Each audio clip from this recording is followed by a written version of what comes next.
Hi boys and girls, it's me Butch. My name is Terry David Silvercloud. I'm 73 years old. I'm a retired studio kind of photographer, fashion, cars, booze, famous people, advertising, magazine stuff, that kind of stuff. My passion is subatomic physics, theoretical physics at the subatomic level. And in my old age, I'm trying to be an artist. So today is Wednesday, the 9th of May, and I want to talk to you about the Roman Catholic Church, Lucifer, Satan, and the devil. So before I start, we got to get a few things out of the way. What is ignorance and what is being ignorant? If you're ignorant, you're just poorly educated. That's what being ignorant means. You are lacking in education. All right, we got that one straight. So if you're ignorant, and most of you are, from my standards, remember I'm a theoretical physicist. I'm the smartest person I know. So hubris, what is hubris? Hubris is self-righteous ignorance. Hubris occurs when people who don't really know a lot think they know a lot, and they become very self-righteous in their own beliefs and superstitions and everything else. And the final word we got to get straight here is stupid. Somebody who is stupid is somebody who really is lacking in brain power, and they're always going to be stupid, most likely. Nothing's going to fix it. It might be brain injury, it might just be genetics, but they just are missing computing power upstairs. So there's a big difference between being ignorant, there's a big difference between being stupid. So a large number of you out there are ignorant. I know it, or you wouldn't be here watching this video, because I'm going to teach you a few things, and then you'll be somewhat less ignorant. If you're too stupid to get it, then you're always going to be stupid. Ignorance can be fixed. Stupidity, that one's a really tough one. Hubris can be fixed.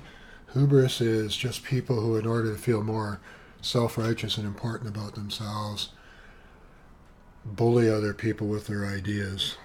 You might even think I have hubris. Personally, my dear, I don't give a crap. I'm still the smartest person I know. Okay, we're going to talk about the Roman Catholic Church. What you should know about me is that I'm an atheist. I think the idea of any kind of God is outrageously evil. No one has any right to control self-aware beings forever, and certainly not to do the horrific things which the Roman Catholic Church has done to establish its power. So my beef is not just with the Roman Catholic Church, whom I consider to be horrifically evil. It's with all religions, Buddhists on down. In the Buddhist religion, there's lots of hells. The standard Buddhist religions come with at least 8 hells. Some Chinese tradition has 16 hells. And if you've ever seen the Hieronymus Bosch painting, The Garden of Earthly Delights, you will have seen some plagiarized images taken from Buddhist hell scrolls.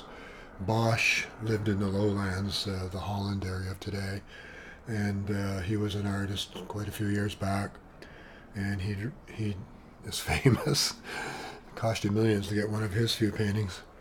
But he clearly had come across Buddhist writings and seen Buddhist scrolls, because he lifted quite a few of the images in the Garden of Earthly Delights directly from Buddhist hell scrolls. See, you just learned something. I'm an artist. I know a lot about all kinds of things, especially art. Where are we? The Roman Catholic Church.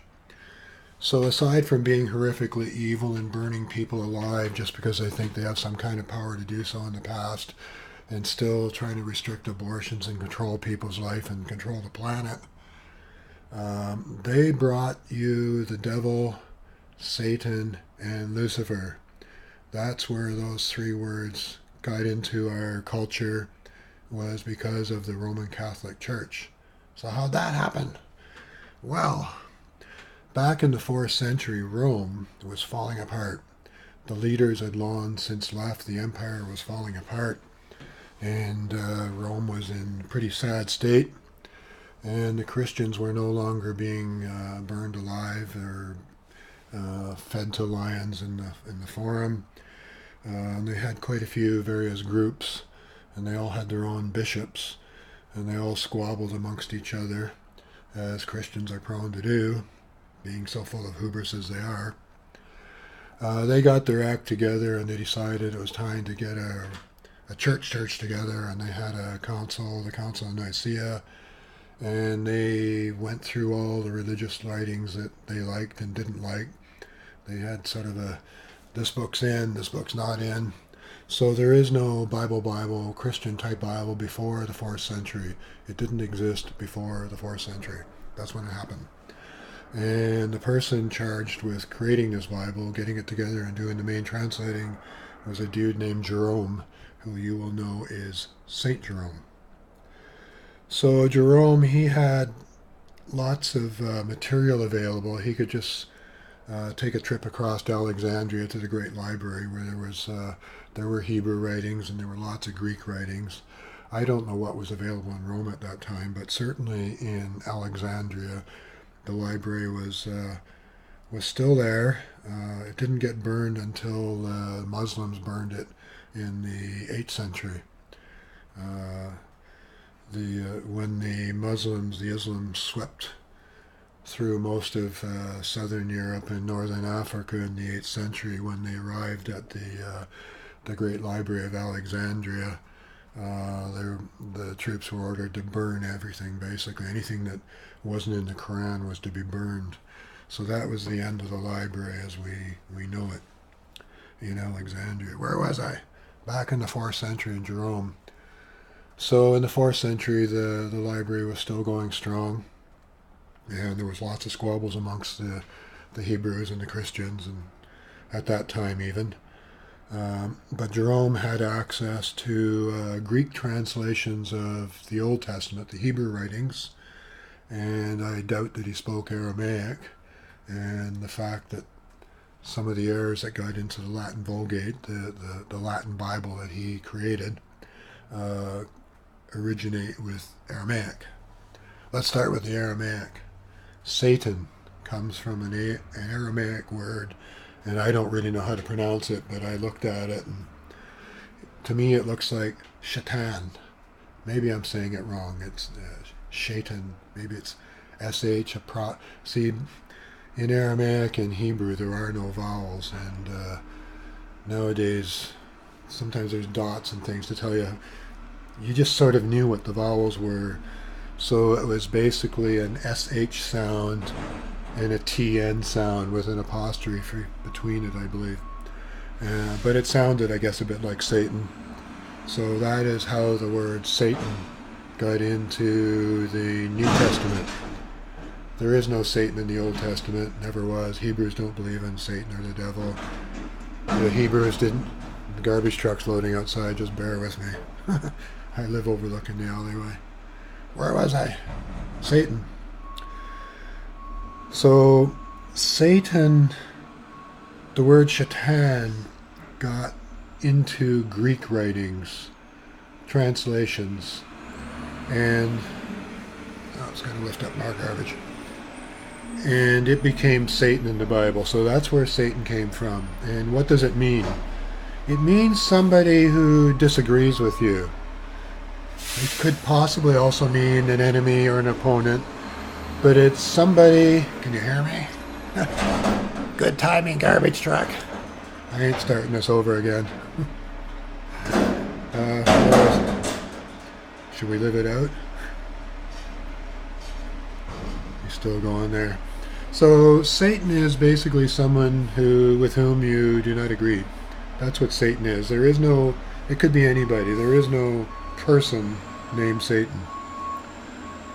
So let's get back to Jerome. I just wandered into Satan a bit ahead of time there. But Jerome, he had to translate both the Old and the books that the bishops decided would be in the New Testament. They picked and chose what was going to be in there, and There was a lot of other writings besides accounts of the life of Jesus, and there are a lot of them with a dude named St. Paul, who was he was a lot nastier than Jesus was.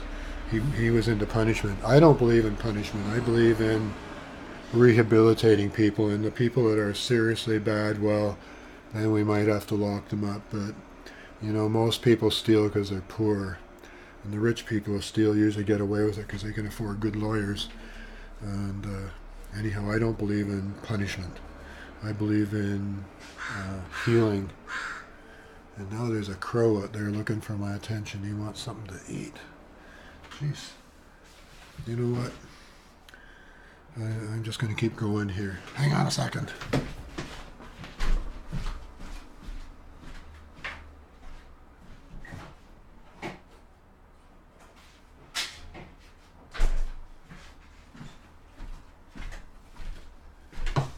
There's a couple of crows nesting right across the way here. They've known me like for years.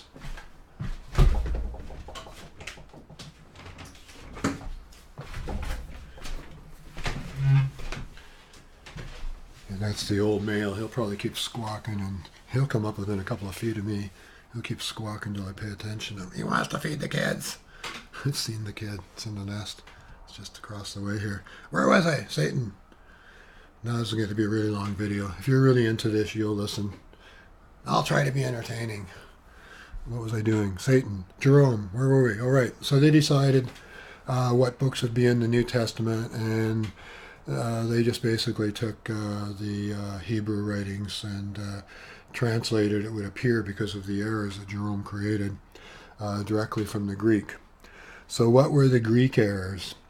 In the Greek, the word for Satan was often translated as diabolos, Diabolos. In the church, Jerome changed the O to a U. That's called Church Latin.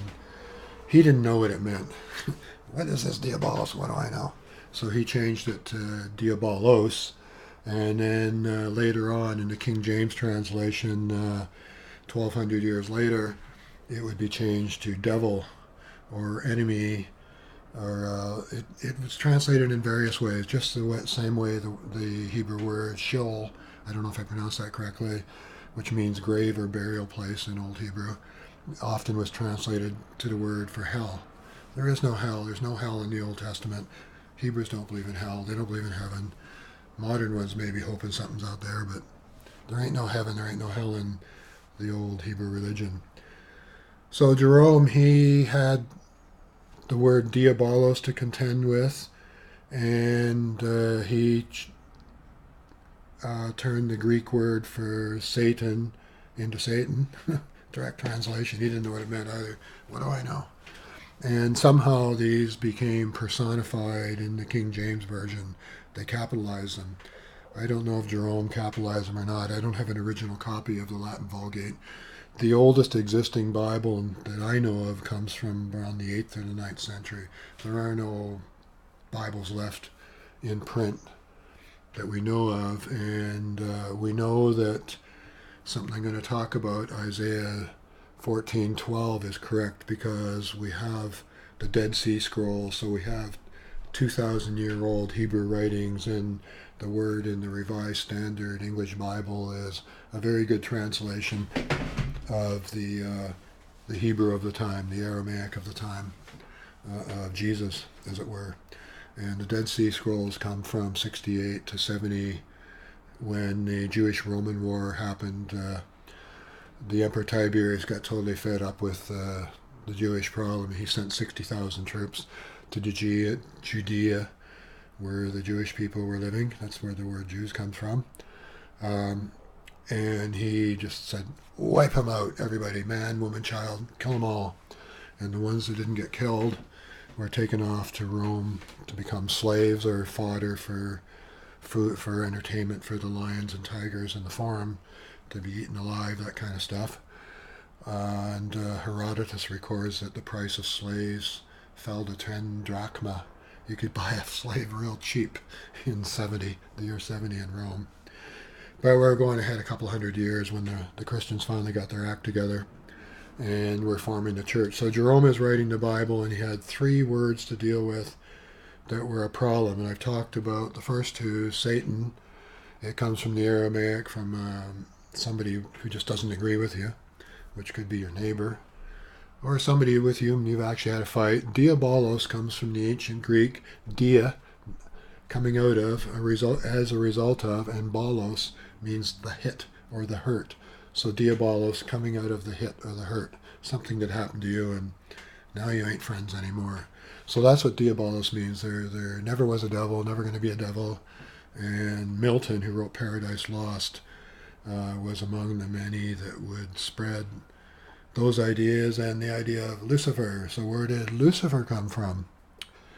Well, when Jerome had to translate Isaiah 14, he didn't know what to use for morning star, and for some reason he took the Greek translation,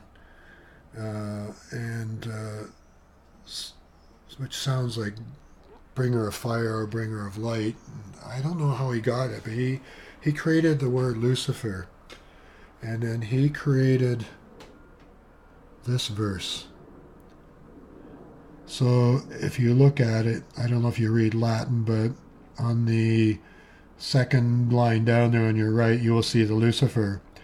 So in the Latin, Isaiah 14:12, that's where the word Lucifer came from. And nowadays, if you read a non-Catholic Bible, you will see there is no Lucifer, and there hasn't been any Lucifer since that translation was made back in the early 1980s, somewhere around there. All the Western Christian churches had a conference. They put aside all their arguments and said, we got to fix all these errors in the Bible, these translation errors. And they fixed a lot of them. They didn't get them all, but it helped a lot. There's a lot of people believe, a lot of stupid people believe that the Bible was somehow translated by God. They're stupid. I mean, seriously, stupid. I mean it. Where was I? Lucifer.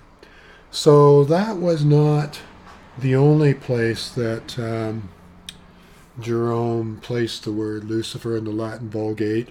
In the book of Job, I don't know how you pronounce it, 11:17, I'm looking down at my computer here, and I didn't write it out like I did the other one. In verse 17, he wrote, "Et quasi meridianus fugor consurget tibi ad verspecium ad cum te consumptum putaveris otieris ut Lucifer." Now I'm going to read you how it got translated in the King James Bible. It was the next translation into the King James English that caused a lot of these words to really get in the language. In the King James Version of the Bible, this is how that verse in Job 11:17 was translated. "And thine age shall be clearer than the noonday. Thou shalt boy, there's a mouthful. Thou shalt shine forth. Thou shalt be as the morning." So Jerome, he didn't mean Lucifer to be a person, because he has now used the word Lucifer to mean morning. Morning. And if you go back to Isaiah 14:12,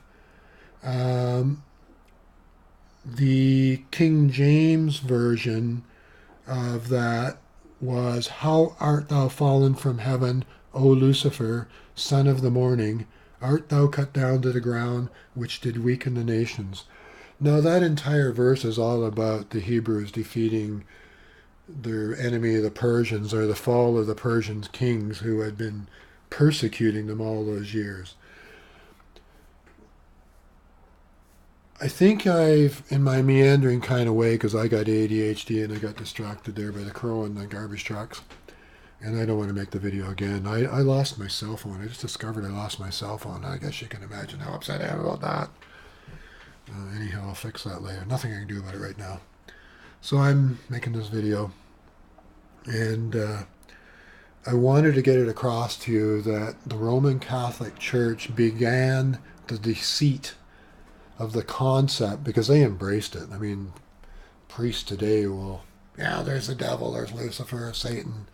They just embrace the whole idea, like, we're God, we're going to tell you what to do. And the Roman Catholics back, if I was talking like this back in the 15th or 16th century, I could probably count on my butt being tied to a post and being burned alive, because I had the nerve to speak my mind.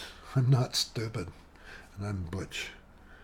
Anyhow, where were we? So Jerome caused the first problems by writing the words Satan and Lucifer into the Latin Vulgate, and we got the word diabolos translated from the Greek into the Church Latin diabolus, which later, we're going to skirt right ahead here to the year 1600, excuse me, and the Protestants, after King Henry had whacked off the heads of a bunch of his wives and created the English Church, the Protestants won out, and King James came to power, and he wanted a Bible in the language of the people, and he ordered a translation of the Bible into English.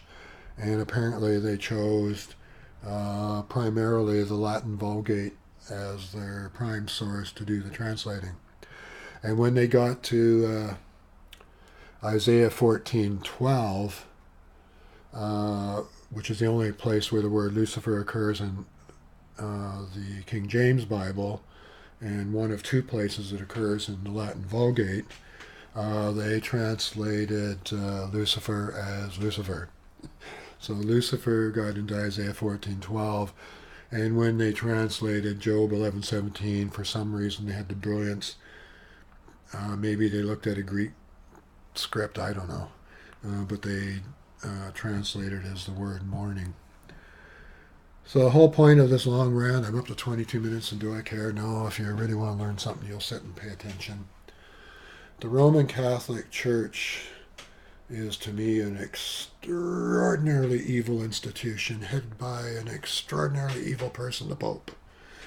Jesus warned about the Antichrist, and in my opinion, and I have a right to it under the First Amendment, my right to speech in Canada, the Pope is the Antichrist of the Christian Church. That's who that one is. And for the Jewish people who might be listening, the Third Temple was already destroyed by the year 70. The very first temple was the Kaaba, and I know that because I've read the Quran. I read religious books. If you're going to be an atheist, you got to study religion to find out what went wrong. And that's how I know they're all a pile of crap. In the Quran, it says Abraham and Ishmael built the house and blessed it, and the house is the Kaaba, K-A-apostrophe-B-A, which means the house or the box, or the cube, actually. And it's been there since the time of Abraham, and was restored at the time of Muhammad. He grew up there. His uncle, he was an orphan, and his uncle was the caretaker, and that's where everybody left their idols for worship. In the corner, there's a meteorite, and when they rebuilt the Kaaba, because a meteorite is considered so sacred, and maybe that's how Abraham ended up there. Maybe he followed the meteorite. What do I know? But it's considered so sacred that Muhammad settled an argument about who should get the privilege, which tribe should get the privilege of carrying the stone while the Kaaba was taken apart and put back together again. And he settled the argument by saying that each tribe could hang on to a blanket, and the stone would be placed on the blanket or lowered on the blanket. Maybe by him, I don't know, by somebody. It's pretty big. I don't think he could do it on his own. That's a big stone. It's a big meteor. It's probably one of the larger meteorites on the whole planet. Is in the corner of I think it's the southeast corner of the Kaaba. And when you're marching around, if you're a Muslim, if you get to touch it or kiss it, that would be the highlight of your life, getting to touch the black stone. So where was I? I don't know. I have ADHD and we're up to 24 minutes. So I'm going to try and wrap this up. If you are really effing stupid, you won't pay any attention to what I said. If you're full of hubris, you probably still won't pay any attention to what I said. If you were ignorant, hopefully you're a little bit less ignorant. Now you should know where the word Satan came from, and there never was a Satan. Where the word Lucifer came from. It's no longer in modern translations. It's still in the Latin Vulgate. You know, the Roman Catholic Church is evil, evil, evil. I mean, if they had their way, they would control the world. I have nothing good to say about any religion. Religions are evil. Parents that brainwash their children into their superstitions and fears are committing atrocious child abuse. In my opinion, if you brainwash your child into your religion, that's child abuse, outrageous child abuse. And I'm entitled to my opinion, and that's my opinion. So the Roman Catholic Church has been preaching Satan, Lucifer, and the devil. And Muhammad, he picked up a lot of the writings. You know, he traveled. He was a trader. He didn't get religion until he was in his around 40. And he'd been all over. He'd been to Egypt. He'd been all over the place. He was apparently quite good at his job of, trading stuff. And once he got religion, maybe he decided the only way to get the country together was to do it, to have a religion. Maybe he came to realize that people are just so effing stupid that the only way to control them is to give them a religion. They're all scared. I'm not afraid to die. I have zero desire to live forever. I would want nothing to do with this kind of reality. The crow's back, so I'm going to go soon. But it's nice talking to you all. My name is Butch. I live in Vancouver, British Columbia. Hear my crow? Oh, that's the one from over there. Just a minute there. It's a male. So bye-bye from Butch in Vancouver. I hope I covered it all. Bye.